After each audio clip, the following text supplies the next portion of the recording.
Hello, and welcome to the M.O.W. channel. Today, we are going to talk about one of the most infamous serial killers in history, Edmund Kemper. Why did he murder his own mother? Why did he kill so many women? And why did he ultimately turn himself into the police? Please don't forget to subscribe and hit the like button. Today's case file starts now. The name Edmund Emil Kemper III became one of the most disturbing and terrifying names in criminal history. But the beginning of that story started on December 18, 1948. In a hospital in Burbank, California. From birth, he stood out, weighing an extraordinary 5.9 kilograms at birth, far above the average newborn. His growth was unusually rapid. By the age of 4, he was already a head taller than other children, his age, with an overwhelming physical presence. This abnormal physical development later became a tool for his violence. But what truly shaped his childhood was not his size, but deep emotional abuse and crushing inferiority. His father, Edmund Kemper Jr., was a World War II veteran, who served in the Pacific Theater and later worked as an electrical technician at nuclear test sites to support the family. However, real power in the household belonged to his mother, Clarnell. Originally from Montana, Clarnell was a proud and extremely controlling woman. She constantly belittled her husband and treated his work with contempt. Their intense marital conflict turned the home into an emotional battlefield, rather than a place of safety. Eventually, his father left the family, unable to endure his wife's dominance. Left alone, young Kemper became the direct target of his mother's verbal and emotional abuse. Clarnell projected her hatred for her husband onto her son. She constantly told Kemper that he would grow up to be useless and pathetic like his father. He grew up without ever receiving a single moment of warmth or affection from her. Driven by irrational fear that her son might harm his sisters, she forced him to sleep in a dark, damp basement. The door was locked from the outside. Night after night, the boy lay alone, nurturing hatred and sorrow toward a mother who rejected him. If he showed even the slightest resistance, she beat him mercilessly. She would openly insult him over the phone, calling him a real weirdo, knowing he could hear. This environment redirected Kemper's high intelligence away from healthy development and toward destructive imagination. His abnormal psychology began to surface in disturbing ways at a very young age. He stole his sister's dolls and didn't just break them. He carefully cut off their heads and limbs, as if rehearsing the dismemberment of a corpse, experiencing a strange sense of pleasure. When his sister once teased him about why he did not kiss his teacher, he coldly replied that to kiss her, he would first have to kill her. In elementary school, he secretly took his father's bayonet and stalked his teacher's house, watching through the windows and fantasizing about murder. His favorite games involved gas chambers and electric chair executions. He would ask his sisters to tie him to a chair, then pretend the switch was flipped and collapse as if being executed. This showed that he was already obsessed with death and punishment. At an extremely young age, animal cruelty became the first real expression of his violent urges toward living beings. At the age of 10, Kemper buried the family cat alive, dug it back up, cut off its head, and placed it on a spike as decoration. Even more horrifying was the fact that he successfully hid the crime from his family. He pretended to grieve over the missing cat and felt intense satisfaction, realizing that his intelligence allowed him to deceive adults. At 13, he killed another cat that his sister loved more than him, and hid the body parts in a closet. This was not just cruelty to animals, but a twisted mix of control, possession, and revenge against a family that rejected him. Kemper later said in interviews that he came close to death multiple times in childhood. His sister once tried to push him in front of a moving train. Another time, he was pushed into the deep end of a swimming pool and nearly drowned. Combined with emotional abuse from his mother, these experiences made him extremely defensive and emotionally fractured. His mother forced him to interact with girls while simultaneously giving him no affection, and paradoxically expressed fear that he might become homosexual. His father remarried and completely rejected him. At 14, Kemper went to find his father, only to be coldly turned away.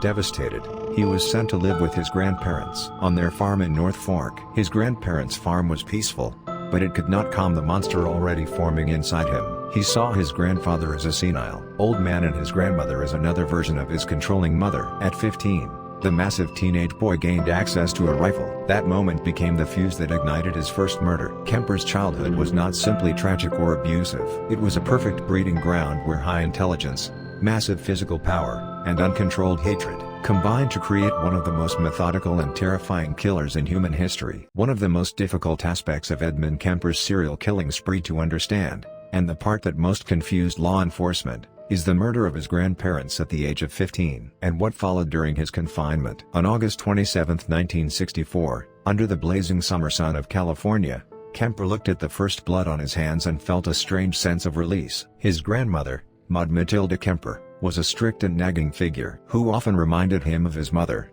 Clarnell, the woman he felt had oppressed him his entire life. That afternoon, after a minor argument in the kitchen, Kemper lost control of his suddenly erupting rage and retrieved a hunting rifle. He shot his grandmother once in the head and twice in the back, killing her instantly, then took a knife from the dining table and stabbed her fallen body multiple times. His actions afterward were even more chilling. Hearing the sound of a car approaching on the road, Kemper went outside. His grandfather, Edmund S.R., was returning from town. Convinced that he could not bear the disappointment and anger his grandfather would express upon discovering his wife's death, Kemper made a selfish decision. Before his grandfather could even step out of the car, Kemper aimed the rifle and killed him as well. After murdering both grandparents, the boy went back inside and called his mother. Following her instructions, he turned himself into the police. When investigators arrived, Kemper shocked them by calmly stating that he only wanted to know what it felt like to kill his grandmother. This crime was seen as far beyond juvenile delinquency. Court psychiatrists diagnosed him with paranoid schizophrenia. Kemper was sent to Atascadero State Hospital, a facility that housed mentally ill offenders separate from adult criminals. The 5 years he spent there became a training period in which he learned how to deceive the world perfectly. At first, the medical staff questioned the court's diagnosis. Kemper showed no signs of delusions or hallucinations and was capable of highly logical and intelligent conversation. Intelligence testing revealed an IQ of 136, and later retesting produced a shocking score of 145. Placing him in the genius range. Kemper analyzed his situation with cold precision. He began calculating exactly how to behave so doctors would view him as normal and what to say to earn parole. Inside the hospital, he transformed into a model inmate. Gaining the trust of the staff, he was assigned as an assistant, helping administer psychological evaluations to other patients. He learned how tools such as the Minnesota Multiphasic Personality Inventory identified psychological weaknesses. By organizing and administering thousands of tests, he mastered the patterns of answers that led professionals to give positive assessments to murderers and sex offenders. He learned how to speak like a psychiatrist, hiding the violent impulses buried deep inside him behind a carefully crafted mask. Kemper later admitted that he had manipulated the experts completely, giving them only the answers they wanted to hear. The doctors were fully deceived by his performance. They reclassified his diagnosis as passive-aggressive personality disorder, a much milder condition, and concluded that he was well enough to return to society. Kemper joined the hospital's internal organization, the JCs, where he practiced social skills. Throughout his confinement, he committed not a single disciplinary violation. Some staff members even praised him as an unusually diligent young man for someone with antisocial traits. In 1969, when Kemper turned 21, the hospital strongly recommended his parole. They were convinced he had overcome his troubled childhood and become a new person. The most catastrophic mistake was sending him back to life under the supervision of his mother, Clarnell. Although the hospital recognized that the root of his crimes lay in his twisted relationship with her, they had no alternative guardian and returned him to the very environment that had shaped him. On December 18, 1969,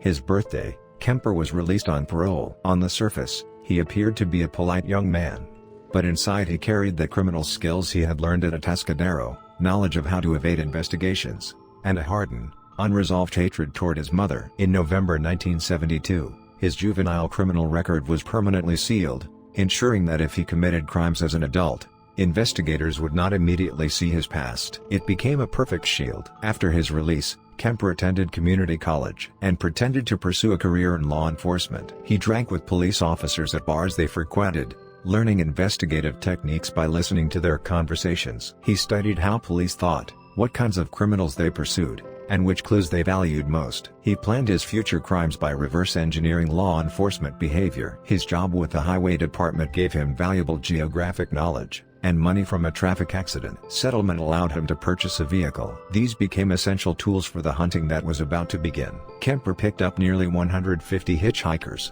repeatedly testing and restraining his murderous urges. The psychological control he learned at Atascadero transformed him from an impulsive killer into a calculated predator. Ultimately, Kemper's second chapter was not merely a record of imprisonment. It was a painful lesson in how society armed a monster and handed him freedom. The genius killer gained the shield of professional trust, and behind that shield, he began choosing the stage on which to fulfill his true desires. The moment society declared him normal, The tragic hunt for young college women in California had effectively already begun. The most brutal and daring period of Edmund Kemper's killing spree took place over roughly 1 year beginning in May 1972. After perfectly deceiving experts at Atascadero State Hospital and returning to society, he began hunting hitchhikers around Santa Cruz, using his towering 2-meter frame and calm, intelligent manner as weapons. At the time, hitchhiking was common on California college campuses, and Kemper exploited this culture. He stocked his Ford Galaxy with knives, guns, handcuffs, and plastic bags, approaching women on the road while wearing the mask of a friendly driver and ordinary neighbor. Kemper referred to his crimes as little apologies, gradually turning the violent urges boiling inside him into real actions. The hunt began on May 7, 1972. While driving near Berkeley, Kemper picked up Fresno State students Marianne Pesce and Anita Lucchesa. They were hitchhiking to meet a friend and felt at ease after seeing his large stature and hearing his reassuring voice. For about an hour, Kemper engaged them in casual conversation, completely lowering their guard. But once the car turned toward a remote wooded area, he revealed his true nature. Using his immense strength, he overpowered the 2 women and murdered them. He brought their bodies back to his apartment, where he decapitated and mutilated them in a grotesque ritual. Through necrophilia, he sought to experience a level of absolute control that living women had denied him. He treated their heads as trophies, using these acts to discharge his deep-seated fear of emasculation and hatred toward women. Several months later, on September 14, 1972, Kemper claimed another victim. This time it was 15-year-old Aiko Koo, a Korean student with dreams of becoming a dancer. She had missed her bus and was visibly distressed when Kemper approached.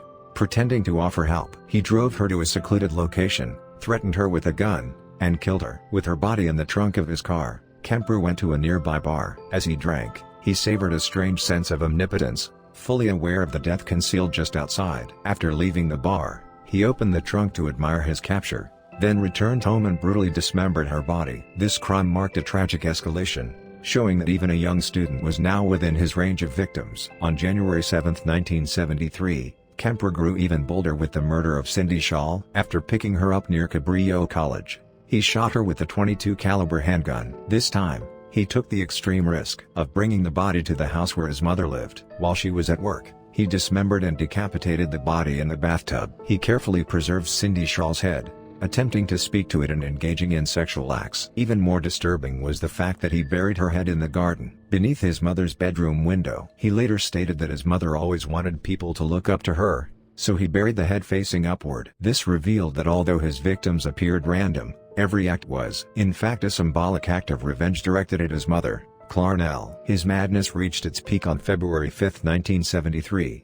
After a violent argument with his mother, Kemper left the house in a rage and wandered the Santa Cruz campus, looking for someone to punish. At the time, the community was on edge due to the serial murders, and students had been advised to only accept rides from vehicles displaying university logos. Because his mother worked at the university, Kemper easily obtained a campus sticker. Using it, he lured Rosalind Thorpe and Alice Liu into his car. Once both women were inside, he opened fire without hesitation. After killing one, he calmly turned the gun on the other, who was crouched in terror, and pulled the trigger again. It was the act of a predator completely devoid of humanity. Once more, he brought the bodies to his mother's house, decapitated them, and disposed of the remains in the mountains. Kemper's obsession with decapitation stemmed from a distinct psychological mechanism. He believed the head represented a person's soul and identity. By removing it, he felt he could fully possess and destroy the victim's existence. At the same time, a headless body could no longer judge or criticize him, becoming nothing more than lifeless flesh. Even after the killings, he kept body parts and took photographs, recording his victories. Kemper told investigators that he had picked up around 150 hitchhikers, but killed only some of them, implying that he enjoyed the godlike power of deciding who lived and who died. During this period, Kemper frequently socialized with local police, carefully monitoring the progress of the investigation. At bars popular with officers, he was known as the Friendly Giant, and they called him Big Ed, trusting him completely. He listened closely as officers discussed the hitchhiker murders, refining his methods and eliminating evidence. Like the saying about darkness beneath the lamp, the killer terrorizing Santa Cruz was standing closest to the police, silently mocking their failure. Kemper's third chapter is not merely a list of murders, but a brutal chronicle of how a criminal with genius-level intelligence exploited society's blind spots to maximize fear. As his killings became more frequent and daring, they inevitably converged on the one person he both hated and feared the most. The deaths of college women were, for Kemper, nothing more than preparation and displaced satisfaction on the path toward his ultimate goal. Now, he was ready to fully unleash the demon within him and destroy the creator who had shaped his existence. The decisive moment that brought Edmund Kemper's brutal killing spree to an end was the day he murdered the person he had hated his entire life and believed to be the source of all his misery, his mother, Clarnell Strandberg. On Friday night, April 20th, 1973, Kemper's rage had already passed the breaking point. The murders of college women he had committed up to that time were, in truth, nothing more than rehearsals for killing his mother. Despite sacrificing so many lives, he had never fully released the murderous hatred toward her that lay deep in his heart. That night, Clarnell returned home from a party and began criticizing her son as usual. While he sat on his bed reading, she mocked him, saying he probably wanted to sit up all night talking nonsense again. Kemper quietly replied good night and withdrew to his room, ending the conversation. As he waited for his mother to fall into a deep sleep, Kemper carefully focused the violent urges surging inside him. Once she was asleep, he crept into her room and struck her with a hammer he had prepared in advance. He then used a knife to cut her throat and make certain she was dead. To Kemper, this was not just murder, but a ritual meant to destroy the powerful symbol that had oppressed him for his entire life. He severed her head and placed it on a shelf, screaming at it for more than an hour as he released years of pent-up rage. He threw darts at her face, venting his fury on the woman who had belittled and demonized him for decades, eventually mutilating it beyond recognition. Most disturbingly, he cut out her tongue and larynx, the source of the yelling and accusations he had endured for years, and put them into a garbage disposal. When the machine clogged and backed up, unable to grind the tough tissue, Kemper felt a strange sense of satisfaction as he watched. After killing his mother, Kemper did not stop. He hid her body in a closet and went to a nearby bar, drinking as if nothing had happened. The emptiness and isolation that followed the fulfillment of his lifelong goal pushed him toward another murder. He called his mother's closest friend, Sally Hallett, and invited her over, reassuring her by suggesting they have dinner together and watch a movie. When Hallett arrived, she was helpless against Kemper's massive frame and was strangled to death. Kemper placed her body beside his mother's. He even left a short note intended for police to find, boasting that the murderous butcher had finished his work and that his mother no longer needed to suffer. The message was arrogant and deeply unhinged. Immediately after the murders, Kemper left California and headed east. He loaded his car with 3 guns and hundreds of rounds of ammunition and drove more than 1,000 miles non-stop to Pueblo, Colorado. To stay awake,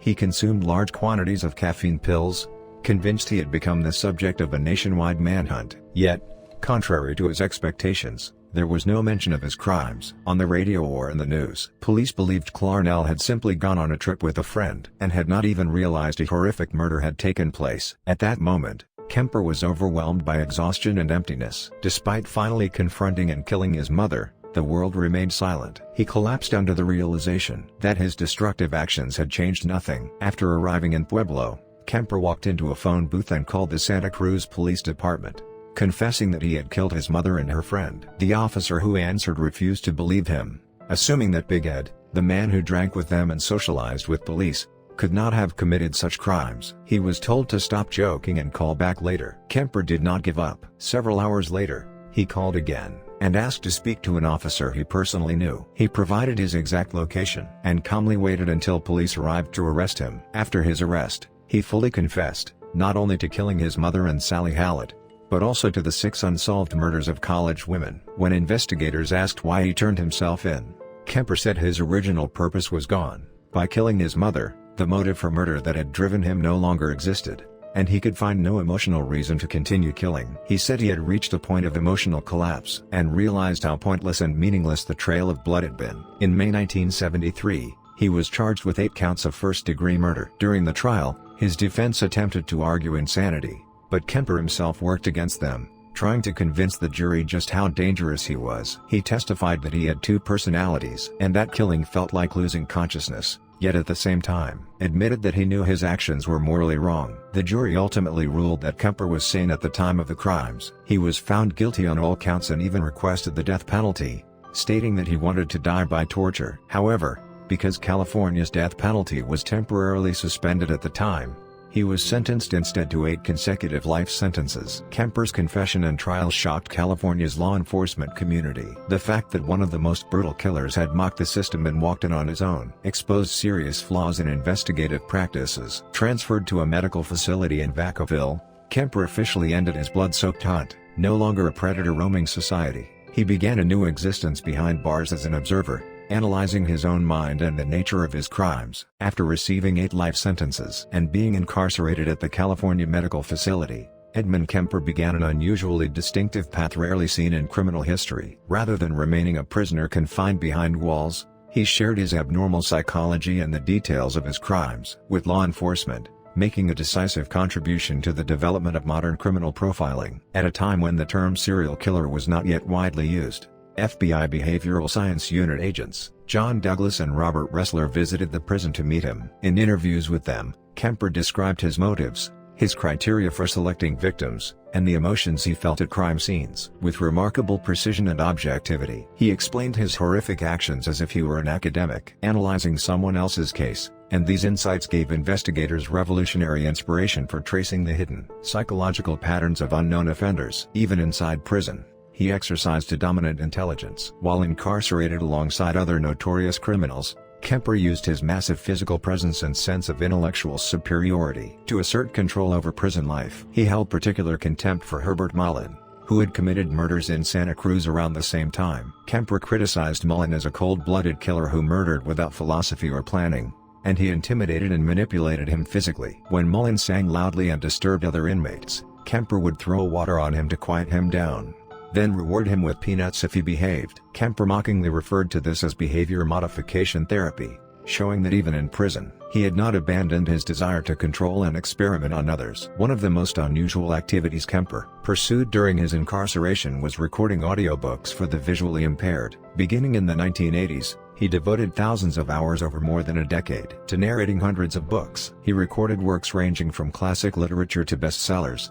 and his calm and trustworthy voice became popular among blind listeners. Ironically, the man who had taken the lives of women outside prison wore the mask of a model inmate devoted to helping people with disabilities inside. He served as a coordinator for the program and became a symbolic figure of charitable activity within the prison, taking great pride in this work until his retirement due to declining health in 2015. However, the dangerous nature lurking inside Kemper never fully disappeared. An incident during an interview with Robert Ressler illustrates how quickly he could revert to a predator. Near the end of the interview, when a guard stepped away, Kemper threatened Ressler by saying that if he wanted to, he could pull his head off and place it on the table at that very moment. Although he later brushed it off as a joke and laughed, the incident deeply alarmed the FBI agents. Afterward, the FBI established strict safety rules requiring interviews with violent offenders to be conducted by 2 agents together with armed guards present. In this way, Kemper both taught investigators about the mechanics of crime and demonstrated firsthand that the individual they faced was a beast that could never truly be tamed. Kemper's attitude toward parole was also deeply cynical. Starting in 1979,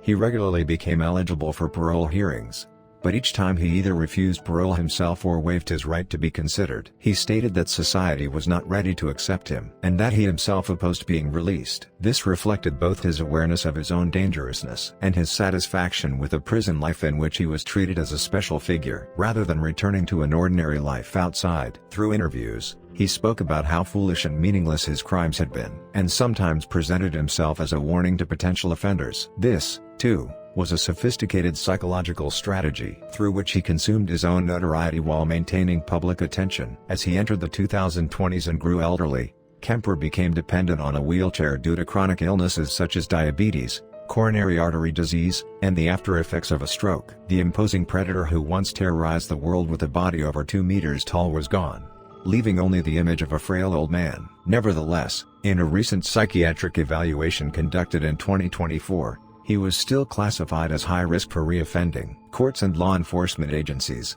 despite his exemplary behavior in prison and his contributions, clearly understood that the nature of his crimes was exceptionally severe and that the psychopathic traits deeply embedded within him could not be cured. As a result, Kemper remains in a cold prison cell, waiting for death until his next scheduled review in 2031. That concludes today's story. The case we introduced today has been widely exposed through many interviews and media reports. He was calm above all else and at times even displayed signs of genius. Can we really avoid killers like this? Thank you for watching. We will return tomorrow with a new case and mystery. Please subscribe to the channel and press the like button.